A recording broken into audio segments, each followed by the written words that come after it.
मुंबई ही उद्योगपतींच्या घशात घालणे याकरता हे वर्ष एक दुर्दैवाने लक्षात राहील। यासोबतच माणूस किती खोटा बोलू शकतो याची देखील परिसीमा सरकारच्या पातळीवर यावेळेस ओलांडल्या गेलेली आहे, त्याचं सीमोल्लंघन झालेलं आहे।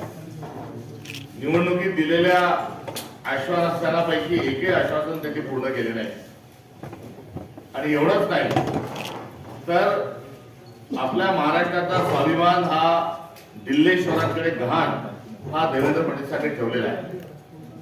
2014 ते 19 चे देवेंद्र फडणवीस आपण महाराष्ट्राने बघितले, मात्र आता एकदम वेगळाच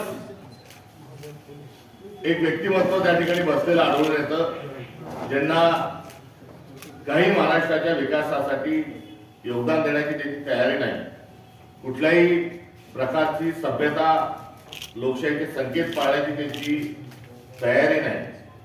आणि महाराष्ट्राचे खरे मुख्यमंत्री जे आहेत ते केंद्रीय गृहमंत्री अमित शहा जी जे आहेत ते महाराष्ट्राचे मुख्यमंत्री आहेत आणि हे या ठिकाणी केवळ रबर स्टॅम्प म्हणून काम करतायत असं देखील चित्र आहे। युती आघाडी कोणाशी करायची नाही करायची हे अमित शहाजी ठरवतात, कोणाला कोणतं खातं द्यायचं हे अमित शहाजी ठरवतात, कोणत्या जिल्ह्यातला कोण पालकमंत्री होणार हे अमित शहाजी ठरवणार आणि यांना सातत्याने महाराष्ट्राच्या धोरणात्मक निर्णयाकरता दिल्ली गाठावी लागते। हा अशा पद्धतीने महाराष्ट्राचा स्वाभिमान हा गहाण ठेवलेला आहे। सरकारच्या पातळीवर तर अनेक गलथान कारभार आहेत, सन्माननीय वडेट्टीवारजी त्याच्यावर जरूर प्रकाश टाकतील, मात्र सध्या पालकमंत्र्यांच्या संदर्भात नाशिकला पालकमंत्री कोण राहील आणि रायगडला अलिबाग रायगडला पालकमंत्री कोण राहील याचा देखील निर्णय हा 1 वर्षामध्ये ना करता सरकार हे घेऊ शकलं नाही।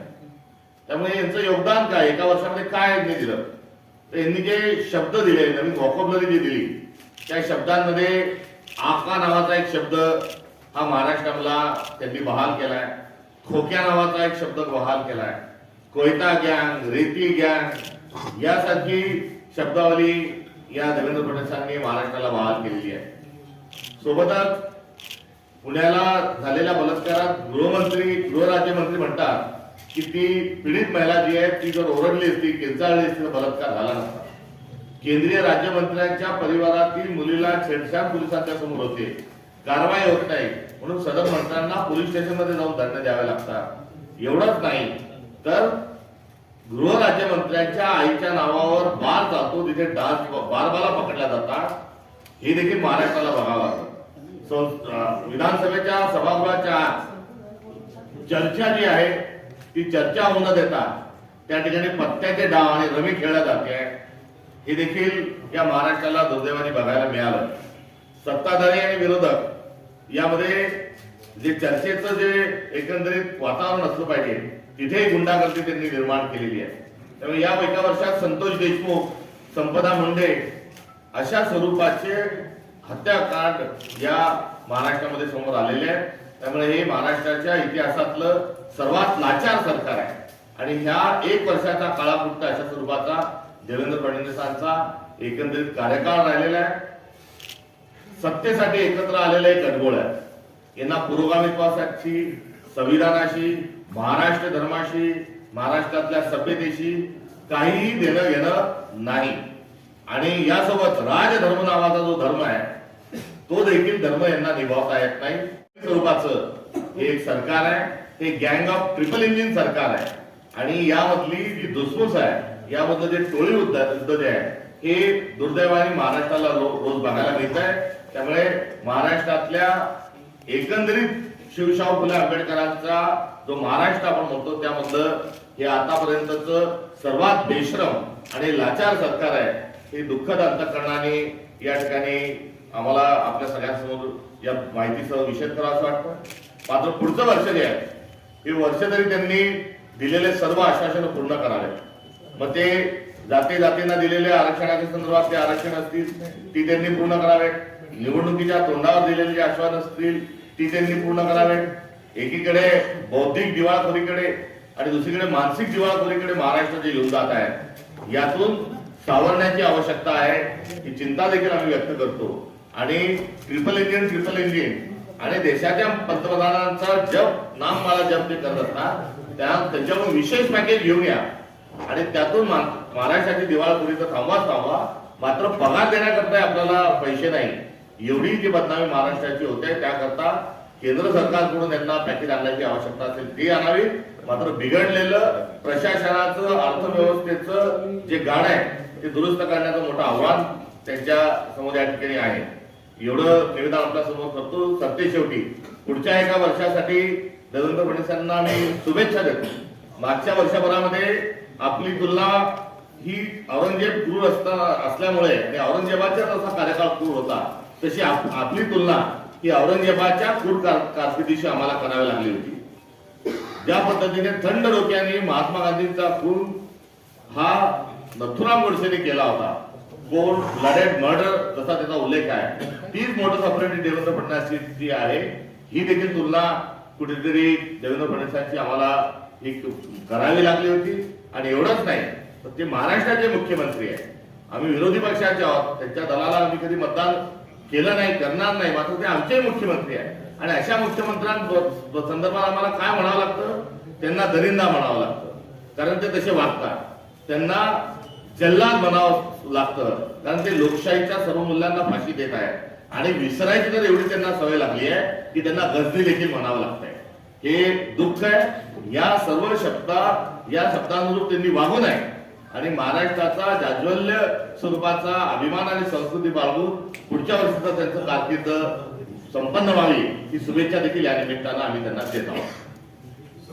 तुम्ही विरोधी पक्षात म्हणून वैयक्तिक त्यांना शुभेच्छा देणार की वैयक्तिक पण तुमची टीका असेल? वैयक्तिक शुभ जे आहे ते वैयक्तिक नाही, महाराष्ट्राचं चांगलं व्हावं, विदर्भाचं चांगलं व्हावं ही असणारी त्यांच्याकडून अपेक्षा आहे आणि त्याकरिताची शुभेच्छा आहे. आणि जी लोकशाहीची जी पायमल्ली सुरू आहे त्याचा निषेध होता आणि आहे. सर तुम्ही असेंब्लीमध्ये कोणते इश्यू उचलणार आहे, म्हणजे सांगितले आहे हे उचलणार आहे? आमचे विधानसभा सभागृहाचे आमचे गटनेते जे दोन्ही सभागृहाचे ते या संदर्भात निवेदन करतील आणि या संदर्भात आदरणीय विजय वडेट्टीवार.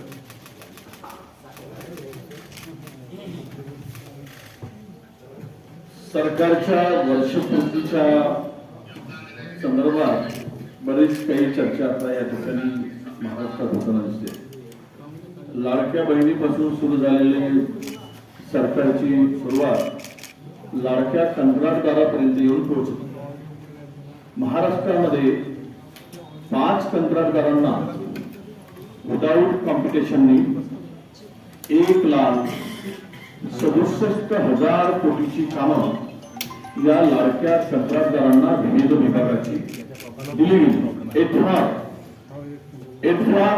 अबाउट अशी कामं वाटली गेली, मोठमोठी कामं ज्यांचं व्हॅल्यू किंवा ज्याची किंमत 3,000 कोटी 2,000 कोटी पासून तर 7,000 कोटी 12,000 कोटीची काही कामं आहेत.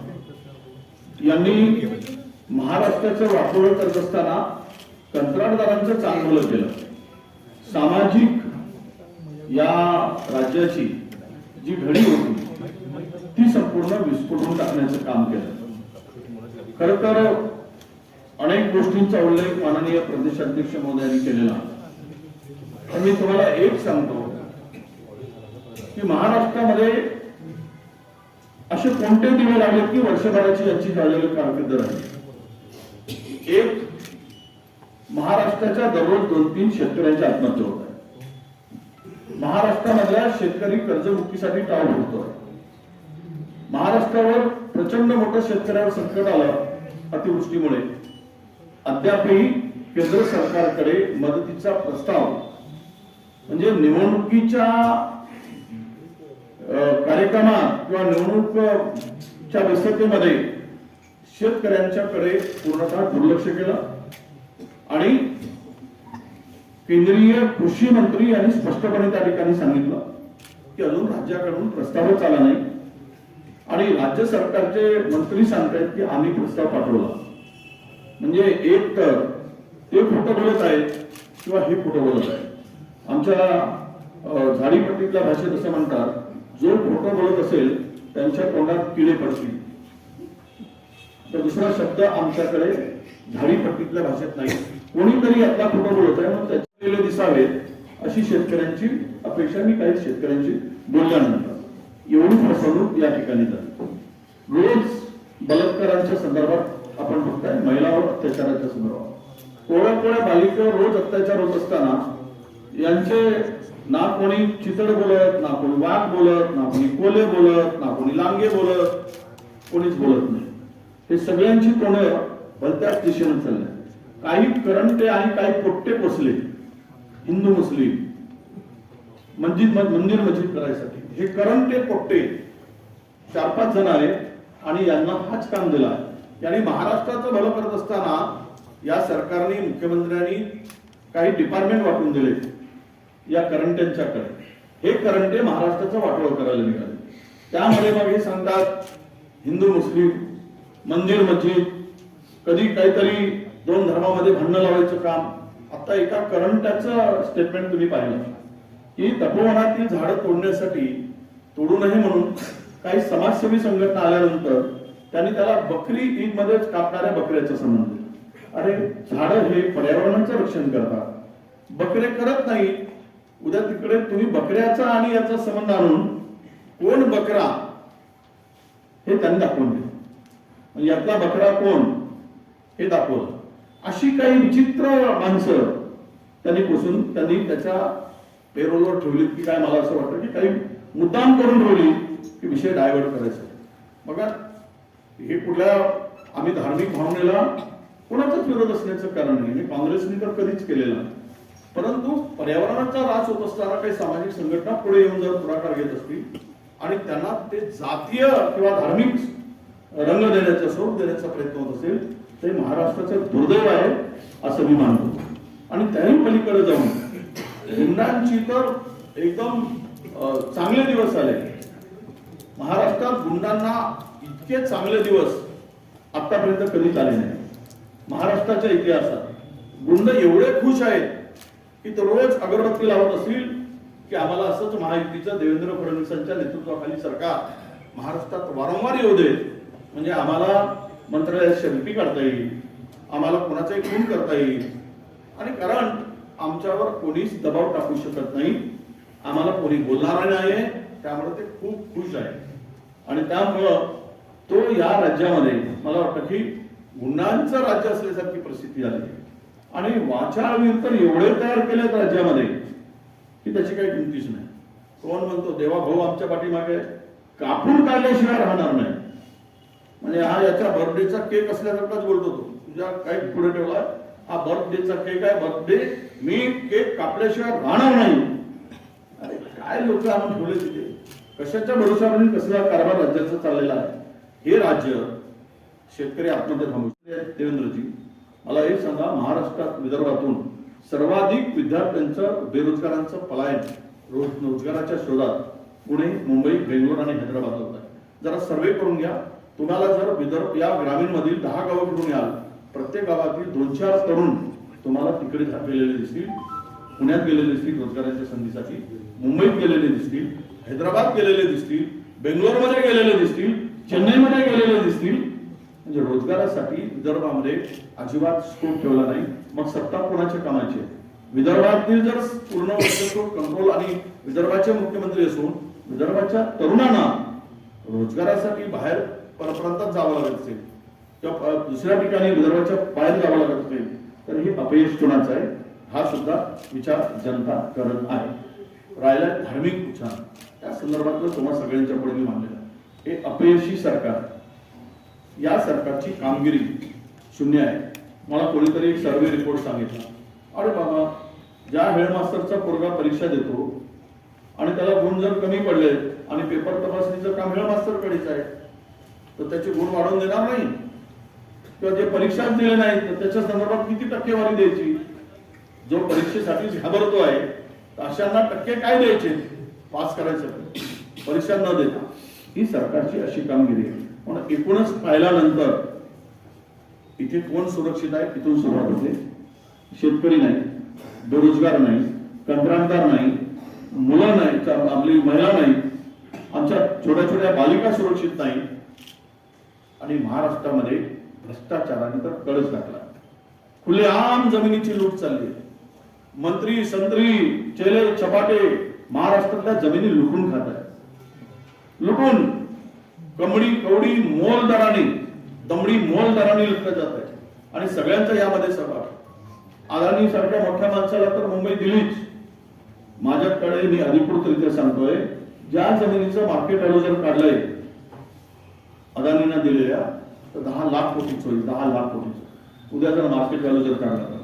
आणि मंत्री तर घेतच आहेत. पुण्यातल्या जमिनी प्राईम लँड सगळे काढले. इथल्या सुद्धा जमिनी संस्थांच्या जमिनी नागपुरातल्या त्या सुद्धा जमिनीची विल्हेवाट लावण्याचं काम संस्थांच्या चॅरिटेबल संस्थांच्या जमिनी सत्ताधारी लोक त्याच्यावर हात मारत आहेत. पूर्णतः ज्या एज्युकेशनसाठी सोशल पर्पज साठी जमिनी दिल्या होत्या त्या जमिनी बळकवण्याचं काम सुरू झालेलं आहे. म्हणजे प्रचंड मोठा भूखंड या ठिकाणी यामध्ये भूखंडचं स्कॅम महाराष्ट्रामध्ये आहे.